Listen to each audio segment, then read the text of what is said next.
everybody. This is Isaiah Colton with another episode of Sales and Marketing Secrets podcast. We are excited today because we're going to talk about probably one of the most valuable lead sources on the planet. At least we think so here today. There's a lot of different opinions about this particular lead source. There's a lot of misconceptions, misunderstandings, and I think ultimately, more important, there's a lot of freaking money and commissions that's just left on the table because people are not taking advantage of this lead source. And if you're curious what the lead source is, we're not going to tell you yet, but we're going to tell you in a minute. So you're going to stay tuned. And then we have a special gift for you at the end of this podcast where we're going to give you a step-by-step guide on how to completely dominate this lead source. So to bring this conversation, I guess, to a full light and to look at it from all different angles, we have a couple of special guests for this podcast. We have Jim Knetsch, which he's out of Florida. He's got over 20 years of experience as being a top producing real estate agent and team leader.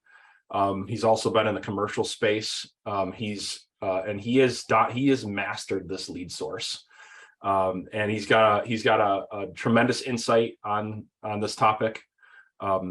Myself and my colleague John, who are also involved in this conversation, we've also literally done thousands of transactions in one way or a form, whether it be direct through our brokerage or through a referral program that we run through this lead source. And so we also have a very interesting perspective on this lead source. So we're going to go ahead and jump in. So if you're wondering what the lead source is, okay, it's for sale by owners. And I want to kind of ask a question here and also introduce our panel here. Jim, first of all, thank you for joining us. I really appreciate your time here today. My first question for you is why for sale by owners as part of your lead sources? Why the hell would we do this to ourselves? That is the softest lead in I've ever heard of. I'm going to hit this one out of the park. Why wouldn't you want to work with homeowners that have already raised their hand and said, hey, I want to sell my house, please help? And where else are you going to know that somebody is actually interested in selling their property? Yeah, that's really good. John, you have a comment to that? Why not? Seriously, why not? They're already interested in selling. There's no talking them in. There's no waiting around. I mean, if they can get, on the price that they want, they're going to sell. All you need to do is just build value in what you can provide to help them get what they're looking for. Yeah, and I think that if you ask an agent why not, they probably have some reasons, right? I mean, even people that are going to be watching this podcast are probably have maybe dabbled with for sale by owners or maybe prejudged them or heard the nightmares about working with them, right? So let's just talk about that a little bit. What are some of the objections, if you will, that agents have with working for sale by owners? Why don't they work them? And maybe we can help shed some light on that. So when I pass leads off to some of the agents in my group, sometimes they, a few minutes later come back with their tail between their legs sometimes, because frankly, for sale by owners, if they really wanted to list with an agent, they would have probably already done so. Everybody knows an agent, and they probably would have been serious about, researching and networking and finding out who the best agents are in the area. But for sale by owners tend to be a slightly different breed, let's put it that way. And they oftentimes have objections that agents don't know how to overcome. And those objections are pretty black and white normally. Right. And it starts off with primarily trust. They don't necessarily trust that an agent is going to care for the sale and participate as carefully in the listing and selling of a property as the property owner would, because it's their baby. So if I heard you right, I think one of the biggest reasons why agents don't work them is because if they don't understand the psychology behind the for sale by owner, why they chose to be a for sale by owner, then therefore they're not going to approach them the right way, and therefore they're going to get beat up. Right. And then they're going to be like, oh, this lead source sucks, right? Or whatever it may be. So John, I like that a lot, Jim. I think that's a really interesting perspective, and it's very important for our industry to admit, not just in this lead source, but other niches too, like other lead sources too. If we don't understand the psychology of that particular profile of, because these lead sources are human beings, right? And they have thoughts, they have feelings, they have emotions, right? And if we don't understand their thoughts, feelings, emotions, and the psychology of the lead, we're going to be dead in the water no matter what type of lead it is, right? So, John, anything you want to add to that? I mean, he really pretty much took the words out of my mouth. Another thing is a lot of the agents will just try to prejudge it as well, and just feel like it's a whole commission type deal.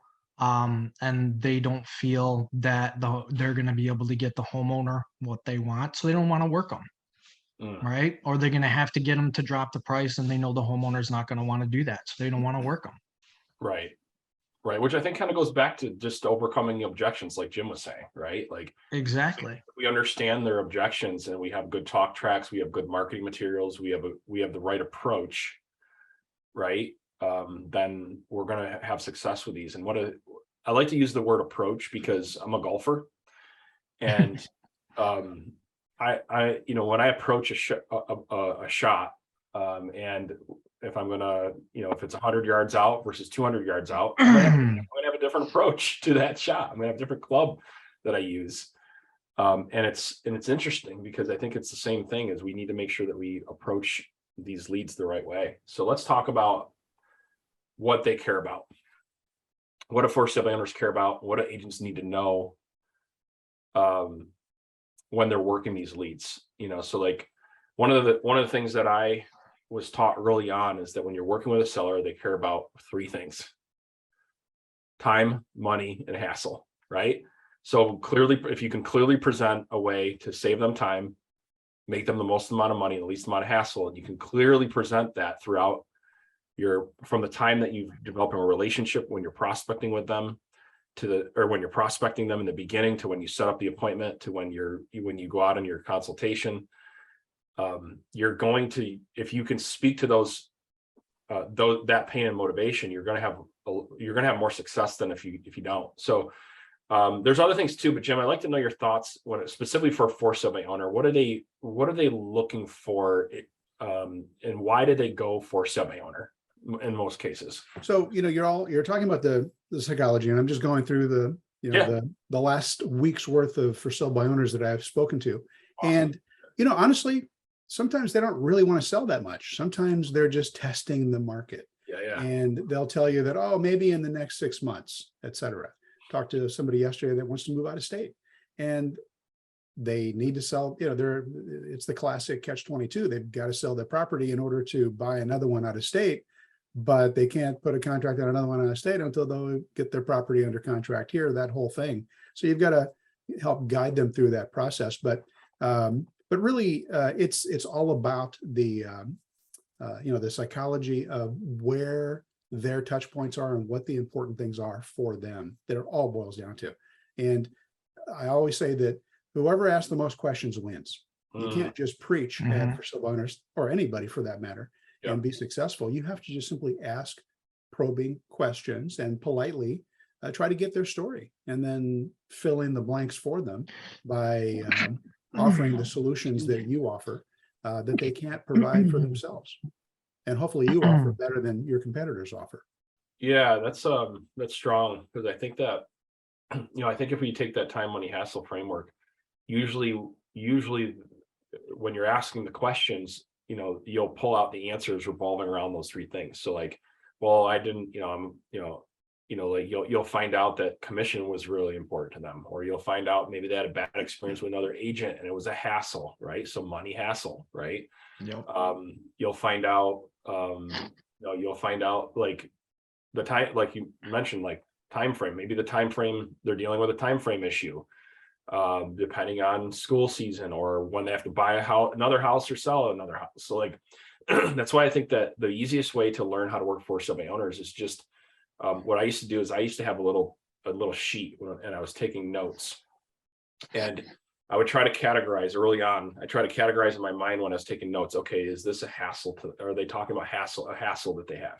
And is that why they're doing what, is that a pain point or what they're looking to accomplish? Is this a time frame? What's going on with the time frame? How can I speak to that?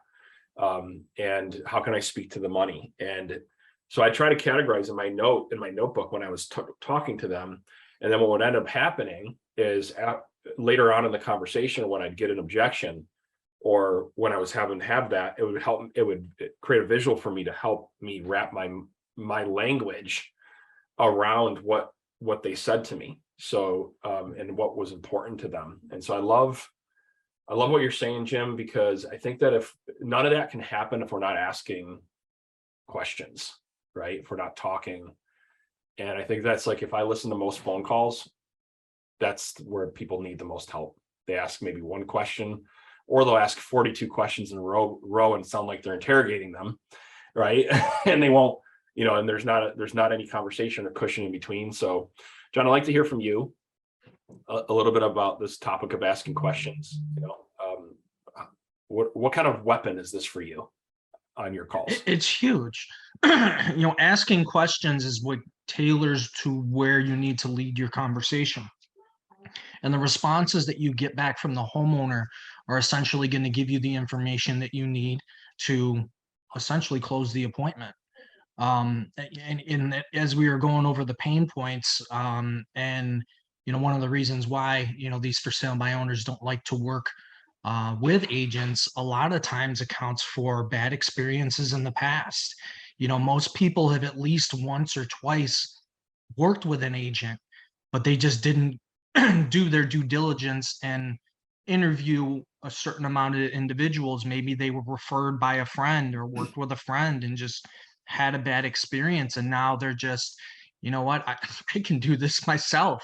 I'm not going to pay somebody thousands of dollars to end up with, the situation that I had before. Right. Yeah. Not everybody can have access to Jim. Not everybody can be as good as Jim. Not everybody's a Jim. You're interviewing, so you can find your Jim in your local market. Right. So but so I put some thoughts up here on the screen because I think that this is, if we understand the pain points, again, our talk track, our questions, our language, our marketing materials are going to speak to these. So I thought this was interesting, is the number one pain point that homeowners have is actually lack of communication. And that kind of blows my mind because it's the thing that we can control, right? And so what we like to do is we like to take all of the pain points that a lead or this particular lead type has, and we'd like to reverse engineer that pain point and then eliminate the possibility of it happening in their mind. So what we do is we come up with different forms of guarantees or reassurances that they won't go through the same thing. And so I want you guys to think about that as you're listening to this podcast. I want you to reflect on your marketing materials. I want you to reflect on your unique value proposition that you have, or your unique seller propositions that you have. I want to ask yourself, what do you have in place that eliminates all of these pain points? Right. So, Jim, what's your experience been with pain point number one? Well, every time this comes up, it's my Achilles heel, because I make the mistake of priding myself as an agent of making the process look easy for our clients. And, right. You see all the gray hairs here, you understand what I go through in the business all the time, but, I expect that my clients are just going to show up at the closing table and everything's just going to work out perfectly. Yeah. And we all know in the industry that it's not that way. Yeah. So my Achilles heel is communicating with both my buyers and sellers on a regular basis. So on the buying side, which doesn't apply here necessarily, I make sure I use transaction coordinators that are very communicative, and we use mortgage lenders that are very communicative about all of their processes.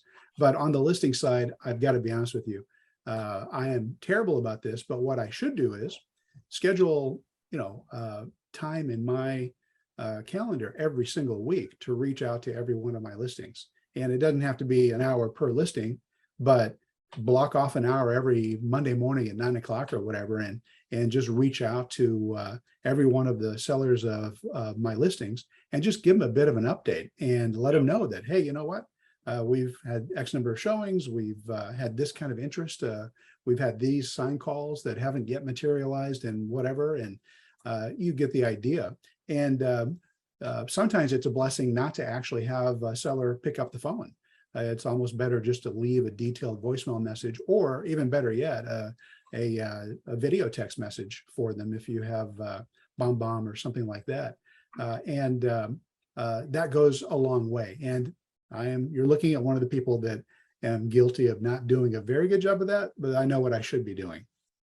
Yeah, I think I think that it's essential for any top producer, right? You get to the point in your business where it's like finding the balance of making it rain, and then make sure some of that rain spreads out and into the follow-up, right? Into the communication. And so one of the things that we've done for the crowd, if you're thinking about this, and because we offer a communication guarantee. So what we do is we've found a way to automate through the Ren software, an email and a text that goes out, just checking in and giving them a report update on what's happening with some of their marketing.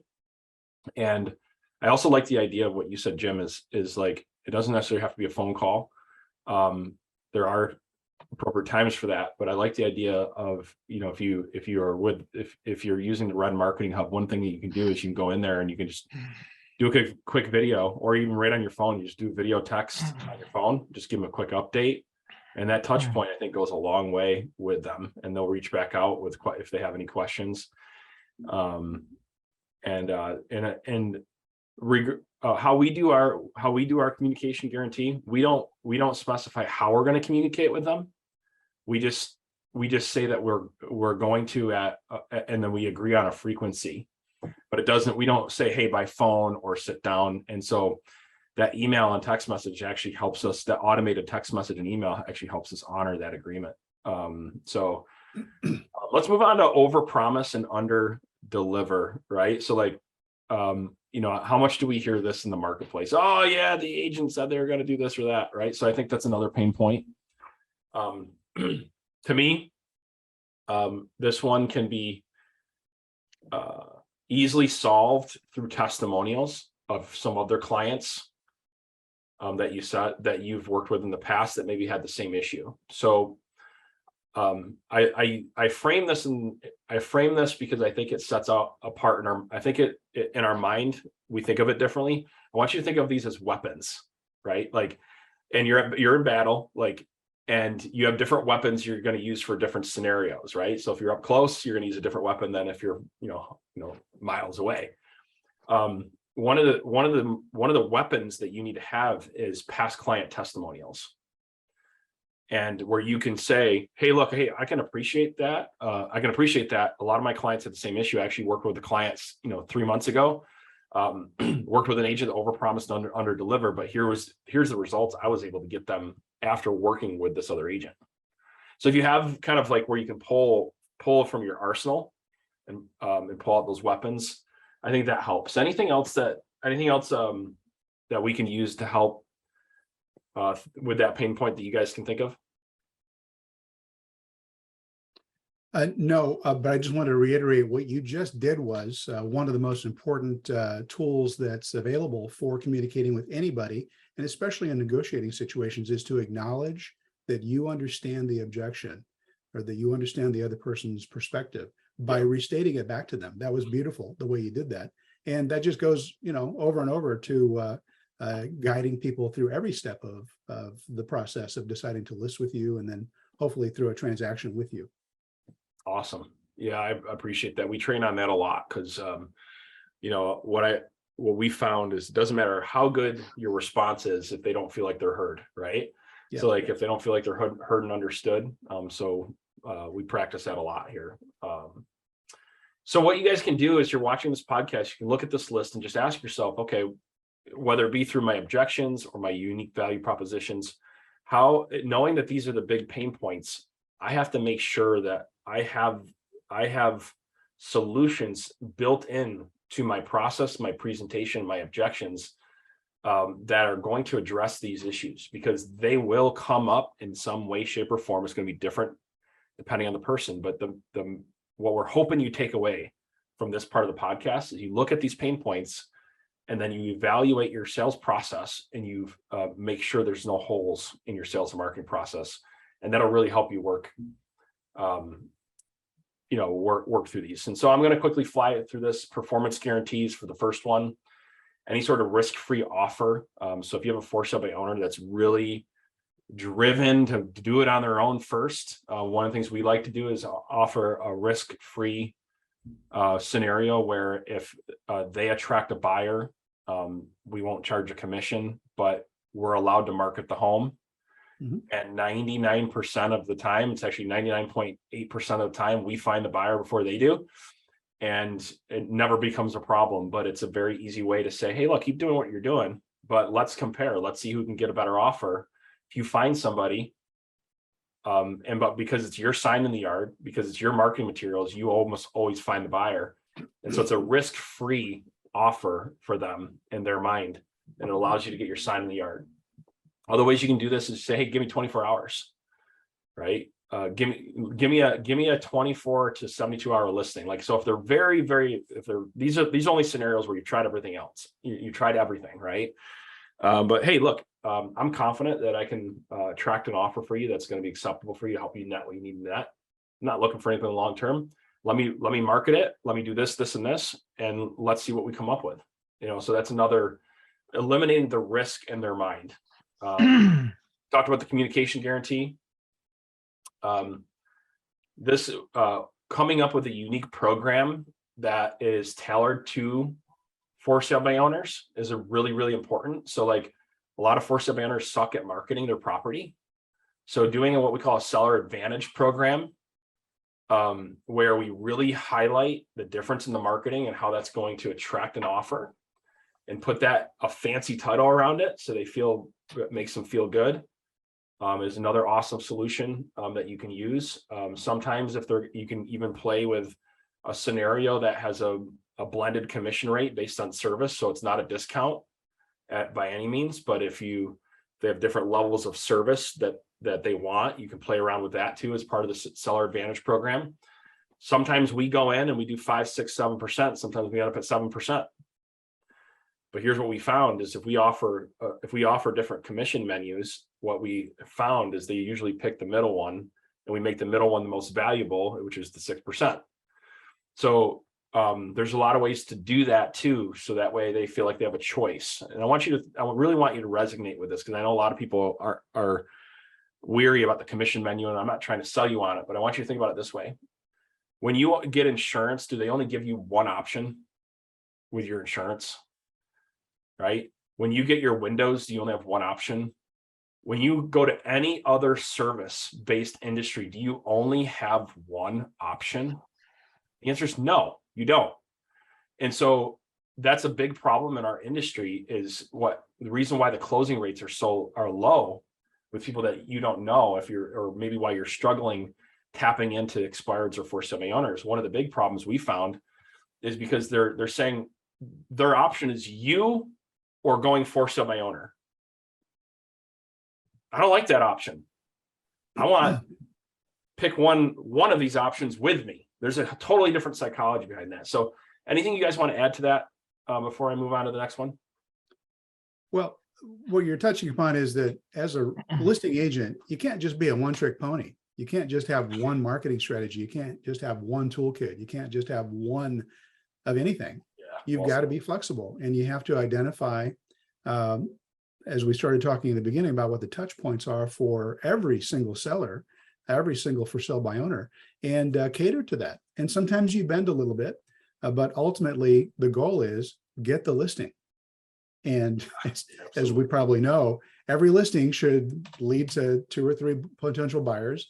Every 2 or 3 potential buyers should lead to 1 or 2 more listings down the road. Get the sign in the yard if you can. And everything will work out in the long run for you, because we all know that for sale by owners so infrequently, and it's even increasingly less likely that for sale by owners will actually sell their homes in this market. So they're going to end up probably selecting from your menu, as long as you demonstrate some flexibility and some adaptability. Yeah, I think that's really good. One of the things that I love training on, which is usually an eye opener for my coaching clients that I work with, is the idea of the lifetime value of your client. So like, we don't think about a lot about this in real estate because we're very transactional. But anybody that does, in my opinion, makes tremendously better business decisions. So for example, Jim, you like what you just mentioned. If I have to offer a commission menu or work with them a little bit, and maybe they're going to buy a home from me, so I'm factoring that in. Well, if I get that sign in the yard, right, what is the lifetime value of the client become? Well, it's all the referrals you're going to get off of it. It's the leads you're going to get off of it. And there's that listing has so much more potential to bring in more leads and more listings and more contracts, than anything else than a buyer, right? So if I can get as many, like you were saying, if I can get as many listings as possible, and as long as I have the right marketing strategy around those listings, it's incredible what the lifetime value of that listing. Yeah, really you might is. become the guy they end up being loyal to. Yeah, well, that's another thing too. That's right. They're going to refer you, Yeah. people. They're going to come If back you to do you. a good job, yes. Yeah, you do a good job. I mean, it's incredible. We had a great story that just came out a couple months ago from one of our coaching calls. Was Ben had got the listing. I think it was a higher end listing, so he went like I think he went 5% on it total. He did a great job. He does a good job marketing the listings. He got a call from a postcard that he did, got that listing. Then that person actually referred him to his brother, got that one. And that brother was also buying a house. So I want you guys to think about how much commission was made. The You're talking average 4 price sides. point there is like 300,000-400,000 too. Yeah, right. And No, if he wasn't, yeah, so yeah, like if that doesn't stand out, right? So you're gonna say something, Jim? No, I'm just, I don't, again, we're lucky enough to be in a position in our careers, and we've had enough success that we don't view every listing as just one sale. I mean, Yeah. if we're doing our job right, especially in this market that's in transition where listings stay on the market longer than they were for the last 2 years, we have the opportunity of tripling or quadrupling or even more the number of transactions that come from every sign in the yard. Yeah, that's a really good point, because the market's shifting, it's in a weird way, it creates a little bit more opportunity, right, for us. So Yeah. for those of you that, this is what I want to share with you, for those of you that got in the bad habit of not marketing your listings properly because you know that they were just going to sell and fly off the market. So maybe you cut back on your marketing budget, or maybe you're not tapping into digital marketing. Maybe you're not launching boosting ads through Facebook. There's two things happening there. You have less ammunition, unless you're going to bullshit in your presentation, which is not recommended. Okay, by the way, which we see all the time.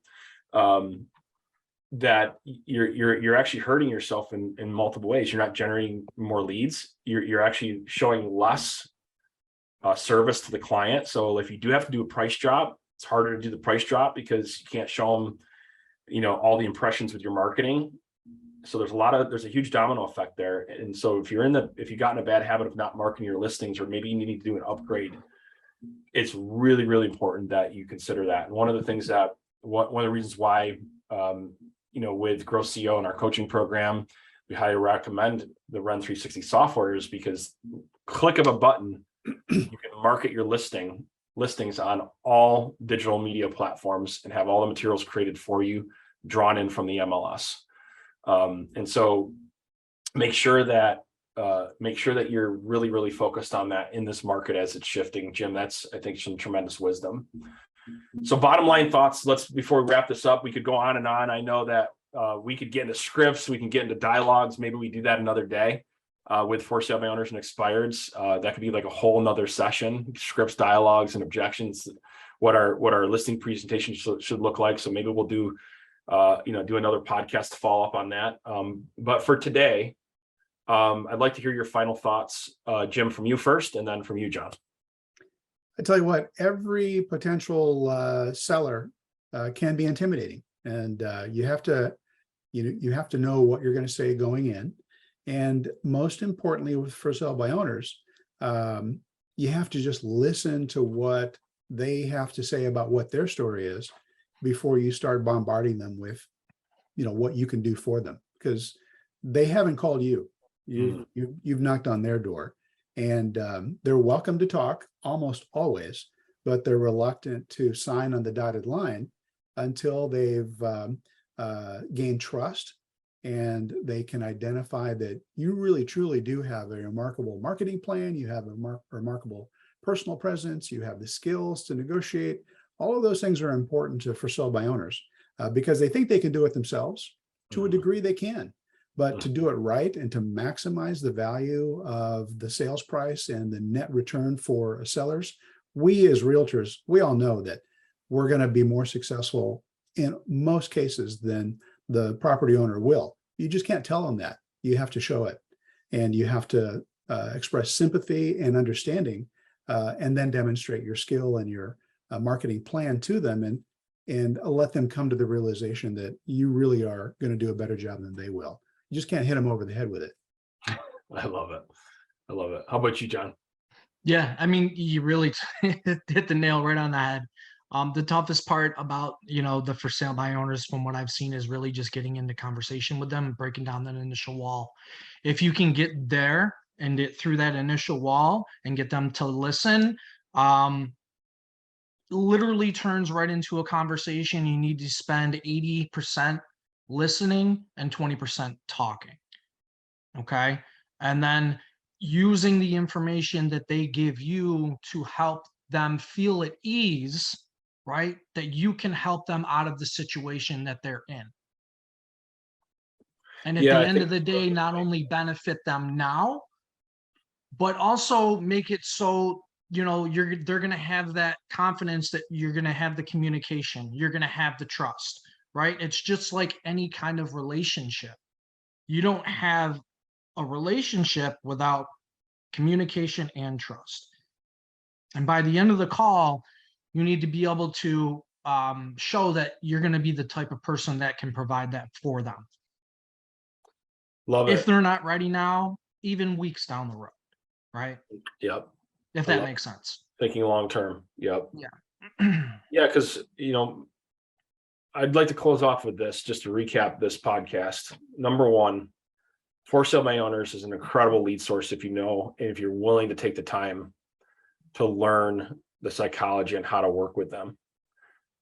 Literally, you could secure a six-figure income consistently with for sale by owners if you learn how to work them. It's so exciting. That's number one takeaway. Oh yeah.